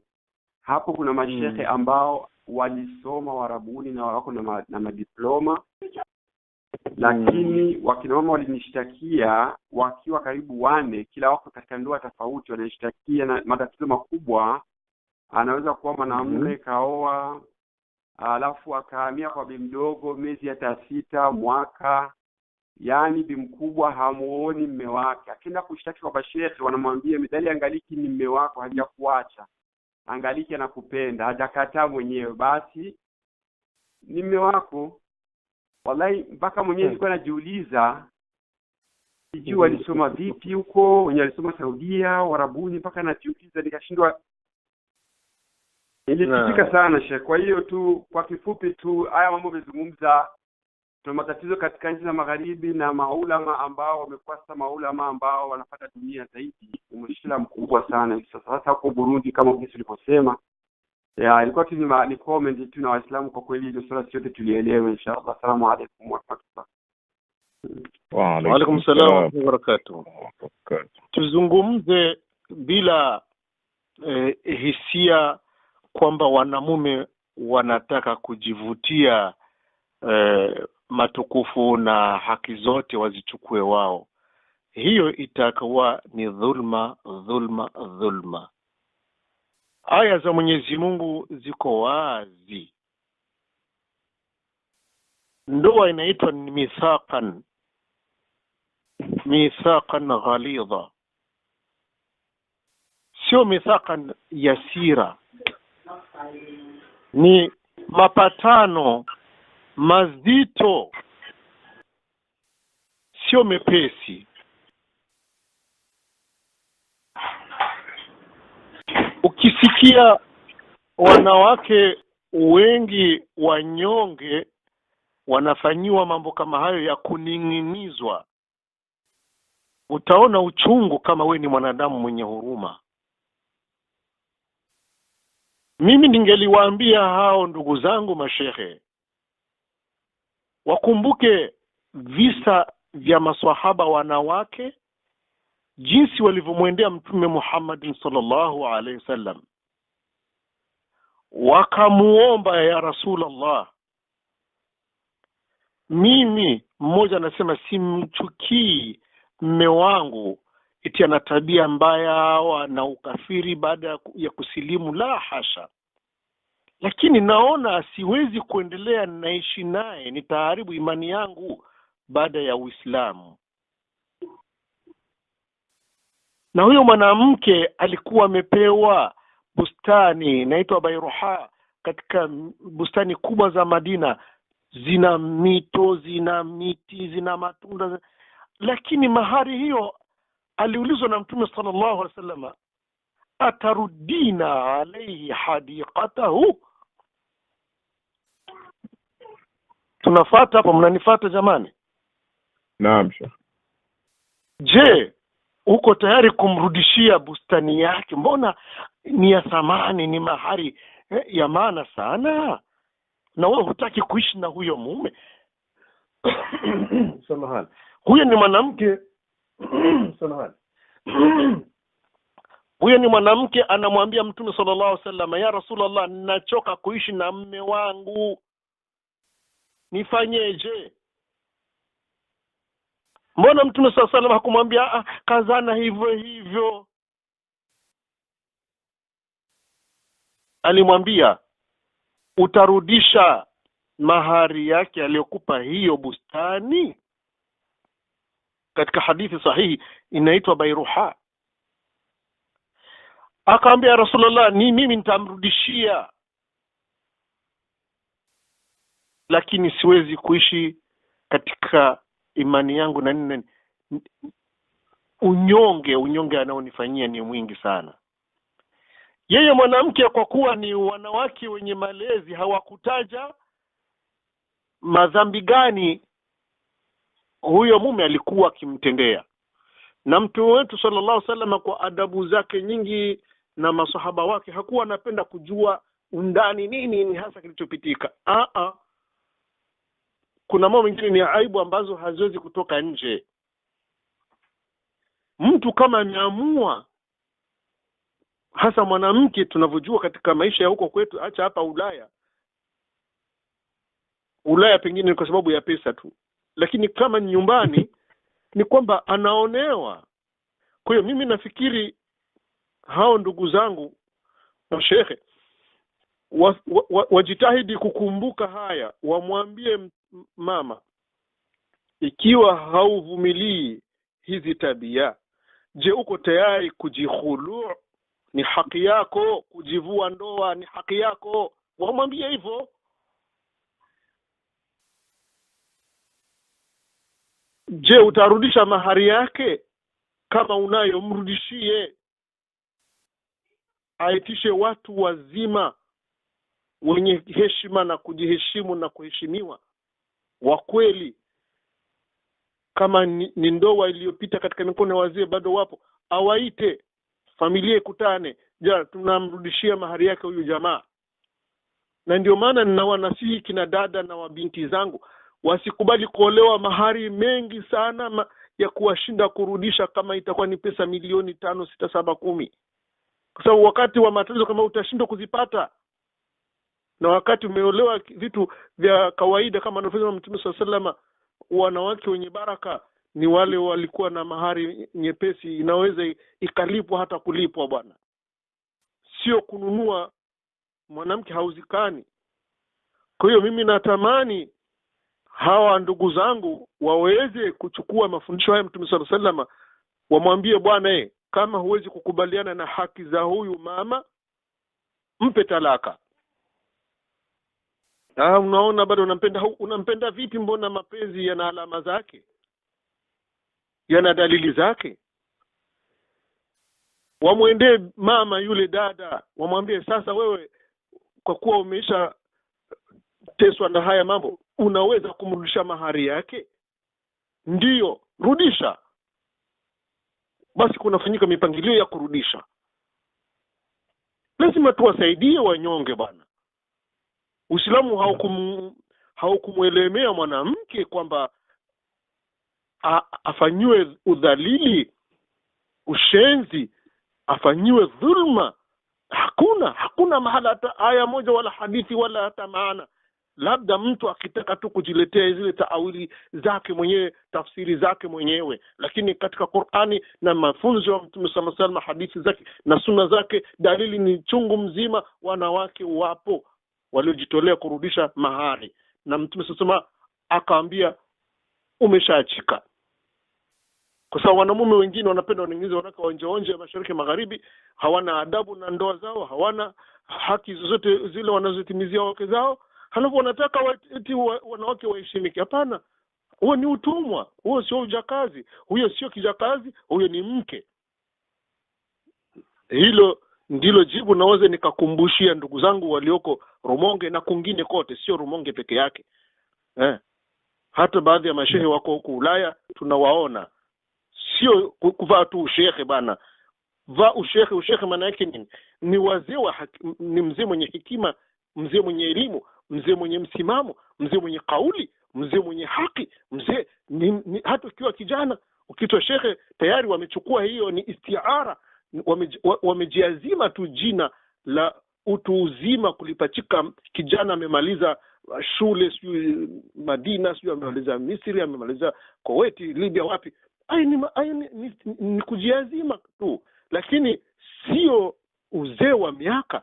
Kwa sababu vijana wengi wamemaliza shule halafu hawataki kutulia, hawataki kuwa wazee kibusara, wazee kiheshima, wazee kiaya na hadithi, wazee kimsimamo, sio kubabaika, sio kubabaishwa. Shekhe ni mtu nuru, shekhe ni mtu huda, shekhe ni mtu haki. Yani vitu vyote, fadhila zote, tabia nzuri, mambo mazuri yaonekane kwa shekhe, yasikilizwe, yasikike kwa shekhe. Sio shekhe ndio balaa tupu yule, la haula wala quwwata illa billah, audhu billahi yule hata kusaidia kitu.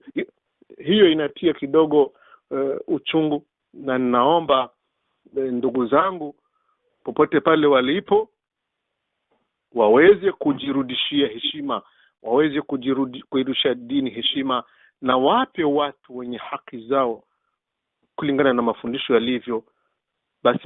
Basi hapana unajua tena pengine mke wa yule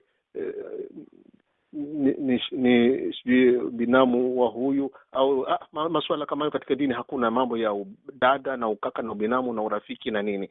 Ni haki, haina rangi. Allah hafanani na mtu, wala mafundisho yake hayafanani na ya watu, na mwenendo wa Allah aliyotufundisha kwa kupita mtume wetu Muhammad sallallahu alaihi wasallam uswatun hasana. Uswatun, Qur'ani imesema laqad kana lakum fi rasulillahi uswatun hasana liman kana yarju Allah wal yawmal akhir wa dhakara Allah kathira. Kwa wale wanaomtaka Allah na kuitaka akhira pepo, wachukue kiigizo kwa mtume Muhammad sallallahu alaihi wasallam. Wabillahi tawfiq. Allahu akbar. Jazakallahu khairan ya Sheikh. Na usijali, na Allah azidishe khairi kwa wote. Amin ya Rabb. Naam Sheikh, shukran kwa ufafanuzi huo. Kwa kweli nategemea ndugu zetu wanaotufuata kwenye line hivi sasa na vile vile watakaoipata video hii watapata kuelimika zaidi kwa wasia wako huo. Allahumma.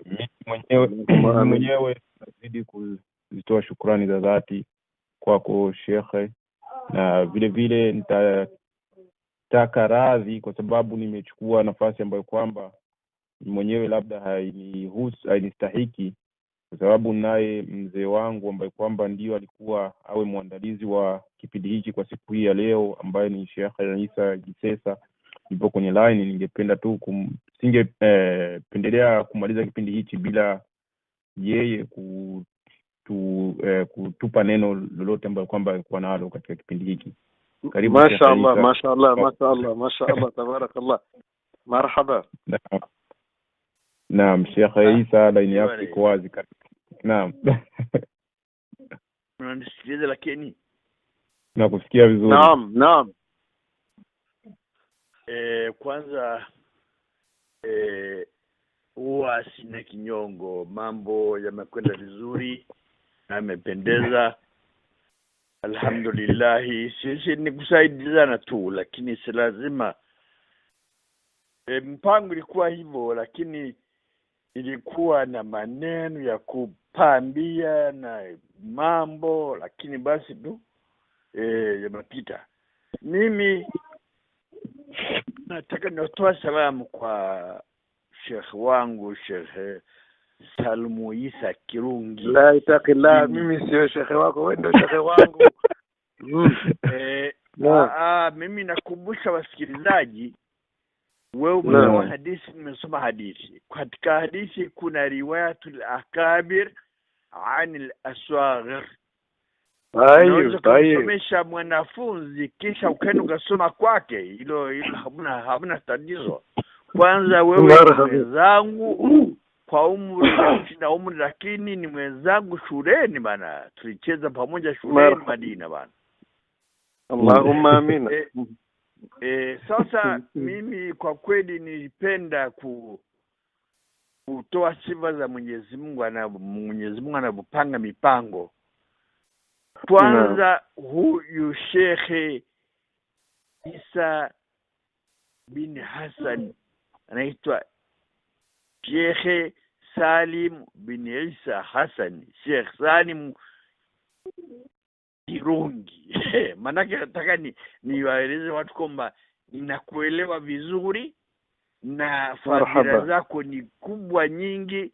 Mimi jamaa zangu mnayenisikiliza, huyu Sheikh leo nimemuona na maimvi na nini, wallahi kwa sijui kama Sheikh Salim ukishakuwa na hivi.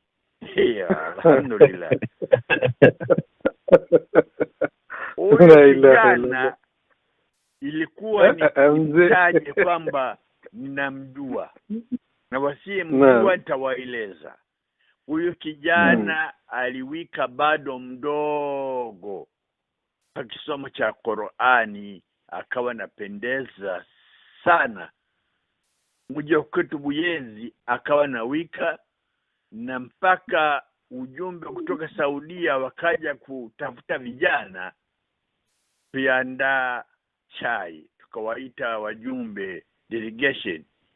Walipokuja delegation, tunataka kumuombea kijana mmoja anaitwa Salum bin Isa. Wallahi baraza tukatengeneza chai tukaita delegation nzima kumuombea kijana anayeturidhisha kusoma Qur'an. Bado kijana Allah wabariki. Allah wabariki. Sasa mimi sasa fadhila za Mwenyezi Mungu Bwana kwa huyu bwana, tulipomuombea wajumbe wakanishika mimi. Sasa kijana tumekisha kubali, tunapeleka dossier ya maombi Madina. Sasa wajumbe, akawa kiongozi wa ujumbe ilikuwa ni Msuudia, alikuwa ni alikuwa kwenye baraza ya Saudia. Akawa kwenye baraza ya Saudia, alikuwa na kishasikia habari zangu, nilikuwa Mkristo, nilikuwa kiongozi kwa kanisani, nikawa Muislamu, na nimesoma, nikawa naelewa Kiarabu. Sasa wakati huyo sasa kanibana, wewe huwezi kwenda kusoma dini. Nikamwambia hapana, mimi siwezi kabisa, nina familia, nina watu na nini. Basi akaenda hoteli, akarudi hotelini, akalala usiku, akaniita tena, akanambia nataka kuuliza swali moja kabla ya kuondoka. Swali gani?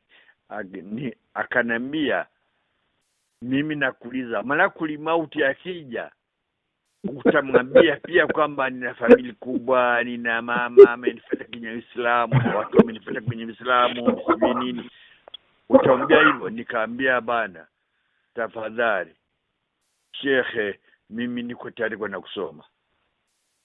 Habari za familia nimezisahau tangu hivi sasa. Alhamdulillah. Kwa kifupi ndugu zangu, ni mengi hata huko shuleni nilipochagua kwamba mimi niwe mwanafunzi na niwe nawasaidia vijana kwenye dormitory, na Salmu pia naye akaingia huko tena akawa mshirifu kwenye, maana kijana alikuwa anapendeza sana. Hata shuleni panakuja wageni katika university kutoa mihadhara mikubwa,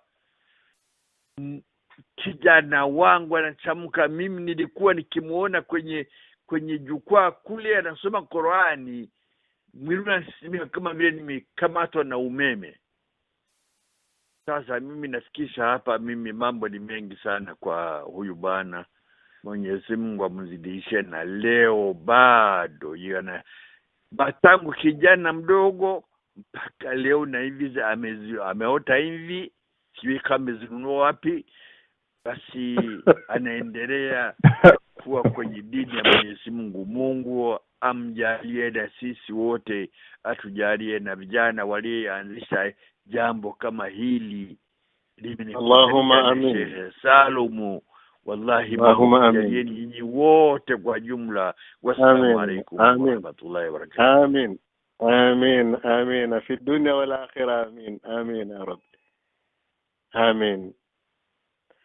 Nawashukuru vijana, nawashukuru ndugu mliosimamia haya. Na mimi kwa kweli huyo ni rika la baba yangu, rafiki ya baba yangu.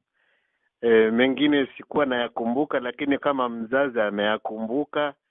Na kwa kweli Allah atukutanishe akhera peponi kama alivyotukutanisha duniani. Na nyote pia mumalize maisha yenu vizuri, mubaki munashughulikia kazi hiyo ya khairi na mfurisha Allah na mtume wake Muhammad na waumini.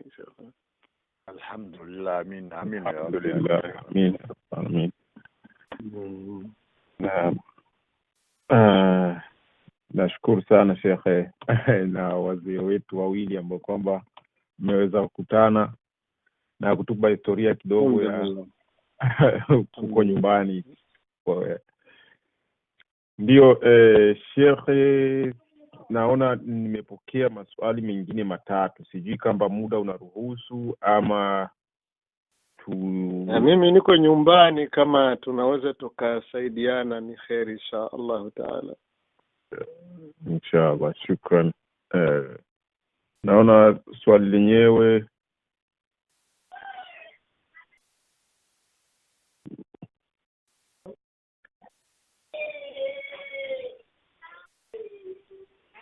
Naam, swali la kwanza linasema kuna mama ambaye ndoa yake imeisha mshinda na akiomba talaka kwa mume wake anaambiwa eti wao walioweana huko Burundi.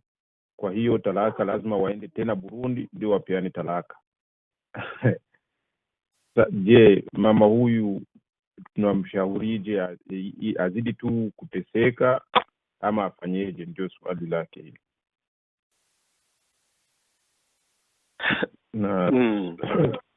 Kama nilivyosema, nimetoa mfano wa huyu sahaba mwanamke ambaye alikwenda kumuomba Mtume sallallahu alaihi wasallam ampe ushauri, na wala Mtume sallallahu alaihi wasallam hakumtuma popote. Pengine walikuwa wameoana Maka au wameoana Jida au wameoana Madina. Masuala ya mahala walipofungia ndoa hayaji wakati wa ndoa kuendelea au kuachana. Ni mazingira yanayosababisha hiyo ndoa kuingia katika matatizo, na hapo wajitahidi tu waende kwenye uongozi wa Waislamu, kama ilivyokuwa ni sunna. Mtume wetu Muhammad sallallahu alaihi wasallam alituambia, alwali waliyu liman la waliya la, waliyun liman la waliya laha. Maana yake kiongozi wa Waislamu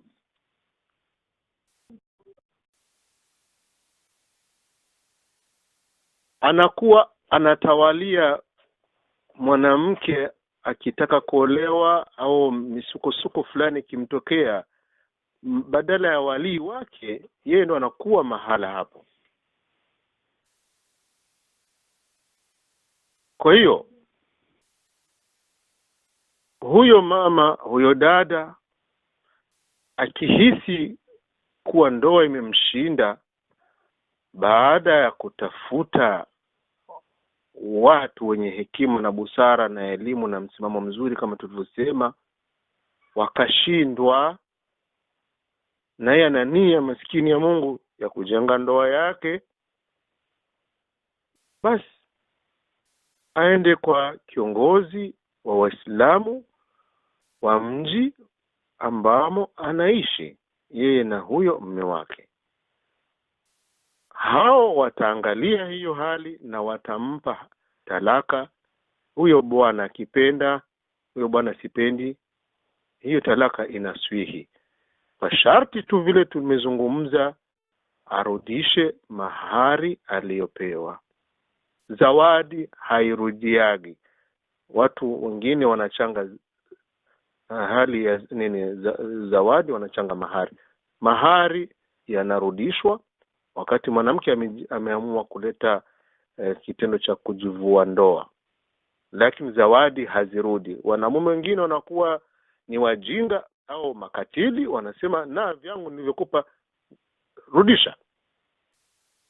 No, hilo ni kosa kubwa. Hakuna ruhusa wala hana haki ya kuomba chochote alichompa kizawadi.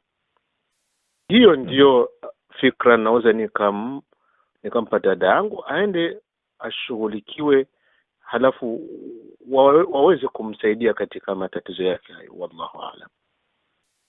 Naam, naweza kuunga kidogo hapo. Naam, karibu. Marhaba. Mimi namshauri huyu ndugu yetu fanya haraka kama alivyoagiza Mwenyezi Mungu, tuane kwa wema, tuachane kwa wema. Hakuna mambo ya kusumbuana kwamba mpaka tuende Burundi ndio tuachane. Na mkumbusha neno moja, huyu mama akienda serikalini kuomba taraka, watampa taraka kwenye serikali ya Marekani hapa.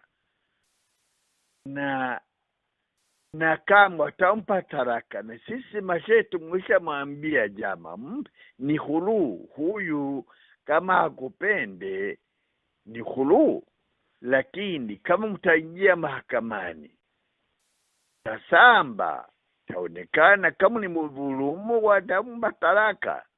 Taraka ikitoka kiserikalini, wewe bwana utakuwa umesumbuka na umemsumbua alikuwa mpenzi wako zamani, japo mmekatana.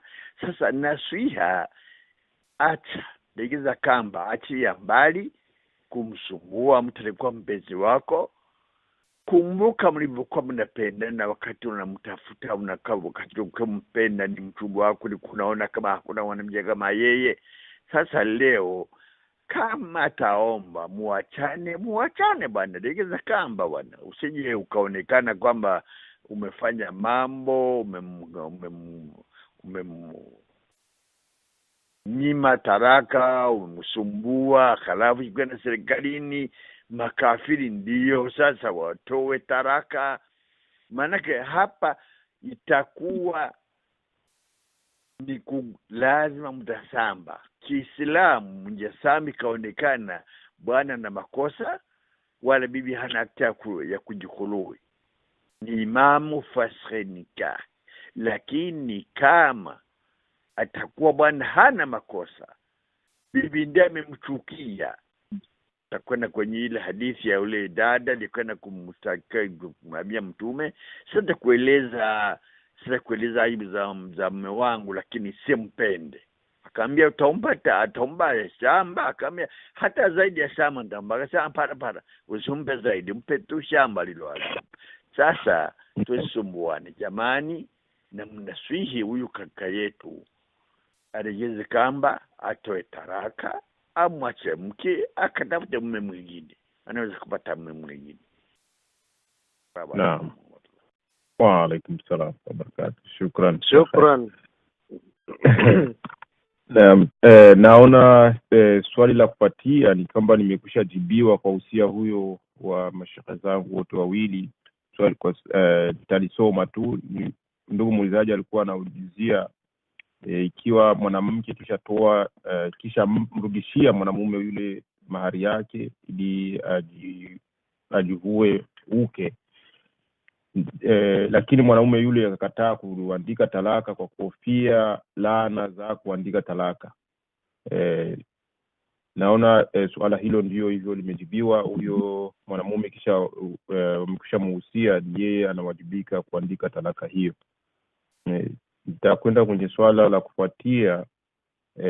Ndugu muulizaji anauliza, je, kati ya msichana na mvulana ambao kwamba wanataka kuoana, kufunga ndoa, ni yupi anapaswa, ni yupi anayepanga kiwango cha mahari? Nani anaipanga mahari kati ya msichana na mvulana? Na tumekumbusha kama msichana ndiye anayeomba mahari. Hapangiwi na mwanamume wala na yeyote. Aya inasema mkiwapa wa ataitum ihdahunna qintara. Qintara ni kitu kikubwa ukisikia katika lugha ya Kiarabu. Mkiwapa mahari yaliyokuwa makubwa, hata yakiwa ni makubwa, msichukue chochote wala mkadai chochote. Mahari hayarudishwi kama tulivyosema, ila kwa sharti ya kujikhulu. Sasa na huyo ambaye anataka kuoa asilazimishi, abembeleze tu, kwa sababu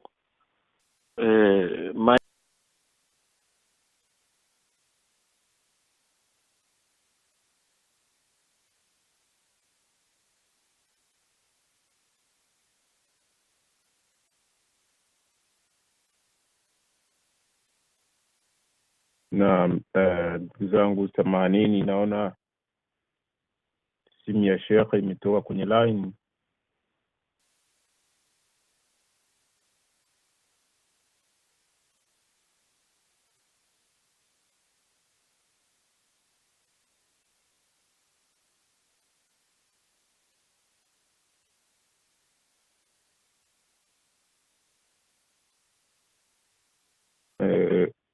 kweli nitakuombeni radhi, naona simu ya shekhe imetoka kwenye line, sijui kuna tatizo gani, na